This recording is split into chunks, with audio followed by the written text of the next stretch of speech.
In 605 BC, a young king inherited Babylon and set out to transform it beyond anything the world had seen.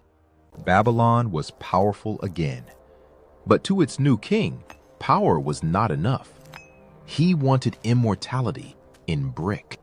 His name was Nebuchadnezzar II, and the city he inherited was about to be utterly transformed. He would rebuild every wall, every gate, every temple, until Babylon became the wonder of the world.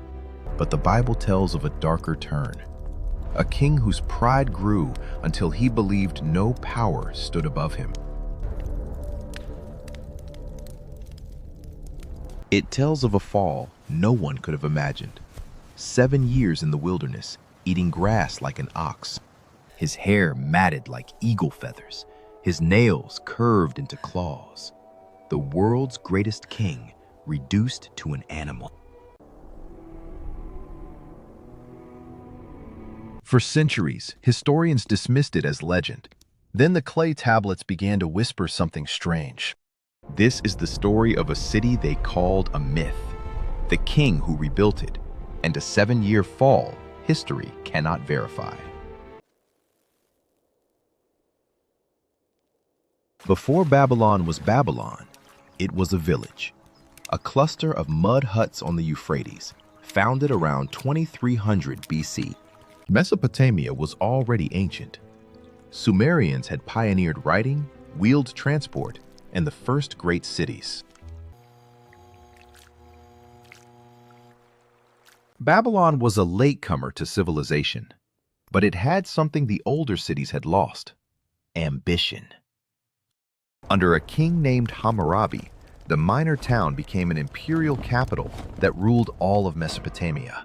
And Hammurabi left behind something that would outlast every empire that ever conquered his city. The Code of Hammurabi. 282 laws carved into a black stone stele taller than a man.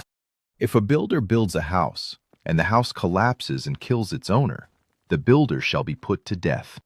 An eye for an eye, a tooth for a tooth. Harsh, unequal, yet a bold attempt to make royal justice permanent. One of the oldest and most complete collections of laws ever found, a monument to how a king wished to be judged. Hammurabi claimed authority from Shamash, but the judgments beneath the god reveal the human machinery of empire. Contracts, property, wages, marriage, injury, a society turning daily conflict into written precedent. After Hammurabi died, the empire fractured. For 1,000 years, Babylon was conquered, burned, and rebuilt. The Assyrians razed it. The Chaldeans razed it again. The city simply refused to stay dead. And then, in 605 BC, the crown passed to a young Chaldean prince. Babylon's golden age was about to begin. Nebuchadnezzar did not want to merely rule Babylon. He wanted to rebuild it. Every brick, every wall. The city would not just be a capital, it would be a statement, written in glazed brick and gold. Under his reign, Babylon grew into one of the largest cities on earth, home, perhaps, to hundreds of thousands. The inner wall alone was 7 meters thick. Herodotus claimed a 4-horse chariot could turn on its top. Through the northern wall opened the most spectacular entrance ever built, the Ishtar Gate. Glazed brick the color of deep ocean, golden dragons and bulls in relief. A doorway meant to humble you. From the gate ran the processional way, stone slabs, each one stamped with Nebuchadnezzar's name. On New Year's festivals, the golden statue of Marduk was carried down this road, past silent, kneeling crowds.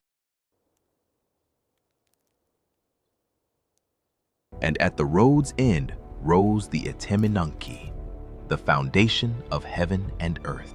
7 tiers of brick, an estimated 91 meters tall, one of the tallest structures ever raised in Mesopotamia. It may have inspired one of history's most famous legends, the Tower of Babel. The Bible says God destroyed the tower and scattered human language as punishment for pride. History tells a different story. The tower was destroyed by men again and again. Nebuchadnezzar rebuilt it. Later conquerors damaged and stripped it. Alexander died before rebuilding began. Its bricks were carried off into houses and palaces. The tower is still in Iraq, just scattered. But Babylon's glory was built on conquest, and one conquest would echo louder than all the others.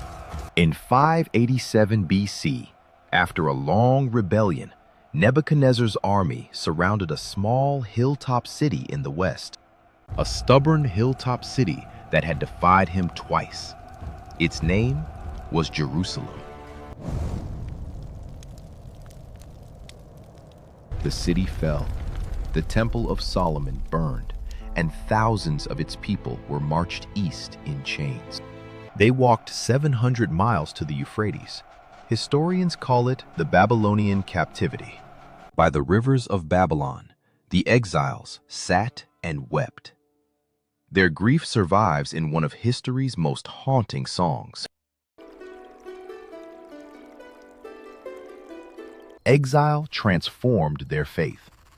Older traditions were preserved, reshaped, and gathered into new forms. Generations later, Babylon became the setting for the Book of Daniel, a city where faith confronts imperial power.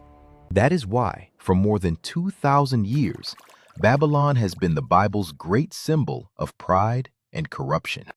The Bible's Babylon was remembered through the eyes of people it had conquered. Remember that. Yet inside Babylon itself, pride was considered dangerous, even for kings, especially for kings. Every New Year at the Antiquity festival, the mightiest man on earth performed a strange act of submission. The high priest removed the king's crown, scepter, and ring, and, the ritual text says, struck his face. The king of Babylon knelt before Marduk and swore he had not sinned. Only then was the crown returned. It was a ritual designed to remind the king that Babylon belonged to Marduk, not to him. But rituals only work if you believe them. And Nebuchadnezzar was beginning to believe something else. Among the wonders of his Babylon, the Greeks would remember one above all the others: the Hanging Gardens, a mountain of green rising in terraces from a city of dust and brick. Legend says Nebuchadnezzar built them for his wife Amethyst, a princess from the green mountains of Media. She was homesick for hills in a land with no horizon. So the king built her a mountain in the desert. Trees on every terrace, waterfalls between the levels, machines lifting the Euphrates into the sky. The Greeks listed the gardens among the 7 wonders of the world. There is only one problem. Archaeologists have dug at Babylon for more than a century. They found the gate, the road, the palace. They have never found a structure they could prove was the gardens. No confirmed terrace, no certain waterworks. For decades, the answer seemed simple. The Hanging Gardens were a myth, a beautiful Greek invention, but the surviving descriptions were unusually detailed. Terraces, engineering, even the species of plants. Later writers described the gardens in striking detail, but none of their accounts solves the archaeological silence. Then a scholar at Oxford, Stephanie Dalley, proposed a theory that many experts at first rejected. The gardens may have been real, Dalley argued, but built at Nineveh, not Babylon. 500 kilometers north stood Nineveh, capital of Assyria, Babylon's oldest enemy. Assyrian inscriptions describe a palace without rival at Nineveh, with a garden watered by aqueducts. King Sennacherib even built one, the Jirwan Aqueduct. Its stones still stand in northern Iraq today. It predates Rome's great aqueducts by centuries, engineering worthy of a wonder of the world. If Dalley is right, one of the 7 wonders may have stood on the wrong spot on the map for 2,000 years. Perhaps later writers fused the memories of 2 Mesopotamian capitals into a single wonder. And yet, even without the gardens, Babylon was still among the most spectacular cities on Earth. Nebuchadnezzar died in 562 BC, after 43 years on the throne, and the empire began to rot. Within 7 years, 3 kings rose and fell. Then the crown landed on a man named Nabonidus. Nabonidus did something no Babylonian king had dared. He raised Sin, the moon god, above Marduk's ancient cult. Then he left Babylon altogether, for an oasis deep in the Arabian desert. For 10 years, the king did not come to Babylon. The New Year festival could not be held without him. The priests of Marduk seethed, and in the east, a new power was watching: Persia. In 539 BC, Cyrus the Great marched on Babylon, one of the most heavily fortified cities on Earth. Its walls and waterways made a direct assault almost unthinkable. Yet, Babylon fell with astonishing speed. Greek writers later claimed Cyrus found an elegant solution. He attacked the river. According to Herodotus, Persian engineers lowered the Euphrates until soldiers could enter along its bed. The story says Babylon was celebrating a festival while the river gates were left exposed. In that version, Persian soldiers entered the greatest fortress on earth along the bed of its own river. But a Babylonian chronicle gives a colder version. The Persian army entered the city without a battle. Cyrus did not burn Babylon. He honored its temples, returned displaced cult statues, and ruled through accommodation. Under Persian rule, the exiles of Judah were permitted to return home, carrying their traditions and sacred texts. A Cyrus cylinder records that broader restoration policy in clay. A charter of human rights? Historians debate it. But history had one more mystery to write about Nebuchadnezzar, the strangest of them all. The book of Daniel says that at the height of his glory, the king walked on his palace roof and boasted, "Is this not great Babylon, which I have built by my own mighty power for the glory of my majesty?" That same hour, the story says, his mind left him. He was driven out to live with the beasts of the field. For 7 years he ate grass like an ox. His hair grew like eagle feathers, his nails like claws. For centuries, scholars dismissed the story as pure theology, a moral fable about pride. But the clay archives of Babylon hold a strange echo of a vanished king.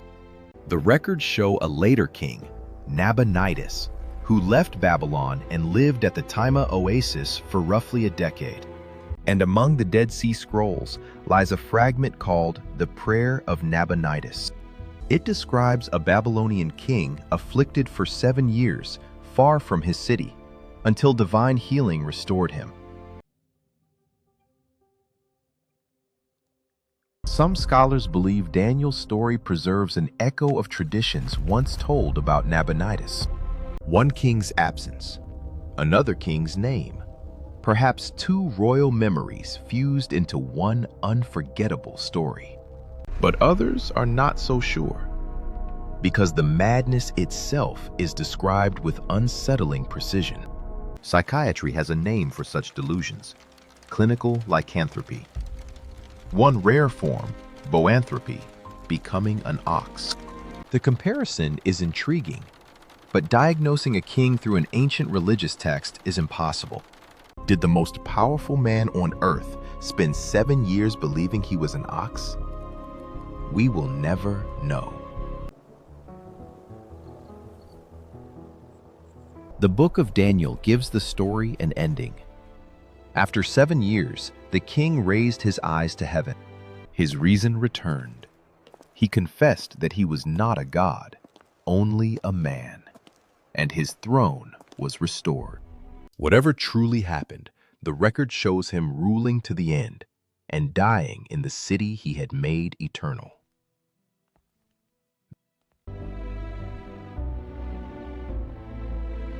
Within 23 years of his death, the empire he built was gone. Eternity had lasted one lifetime. Babylon faded slowly. The Euphrates shifted its course. The desert crept back, street by street. For 2,000 years, the city survived mostly in stories, often as a warning told by those who remembered it.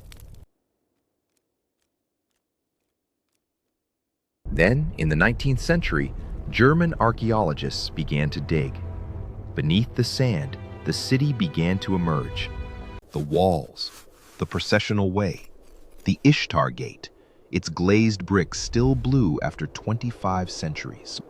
Its excavated glazed bricks was shipped to Berlin and used to reconstruct the gate inside the Pergamon Museum. Parts of the museum reopen in 2027. The Ishtar Gate may wait in darkness until 2037. But Babylon's strangest chapter was still to come. In the 1980s, a new ruler rose in Iraq. He saw himself as Nebuchadnezzar's heir, and he decided to rebuild the palace on top of the ruins. 60 million bricks were laid over the ancient foundations. Many were stamped with the new ruler's name. 2 names in the same walls, 25 centuries apart, both claiming eternity. In 2003, war came to Iraq, and a military base was built directly on the ruins of Babylon. Helicopters landed by the ziggurat's foundations. Trenches were cut through unexcavated ground. A UNESCO report later described the damage as extensive. Some of it can never be undone. Today, Babylon is a World Heritage Site. The dictator's palace stands empty on the hill above it. King, dictator, empire. 3 layers of ambition stacked on the same ground, all of them humbled. And beneath it all, the real Babylon still sleeps. Only a fraction has ever been excavated. So what did Babylon actually leave us? Not the gardens, not the tower, something far more permanent. Look at a clock, 60 seconds, 60 minutes. That system descends from Mesopotamian base 60 mathematics.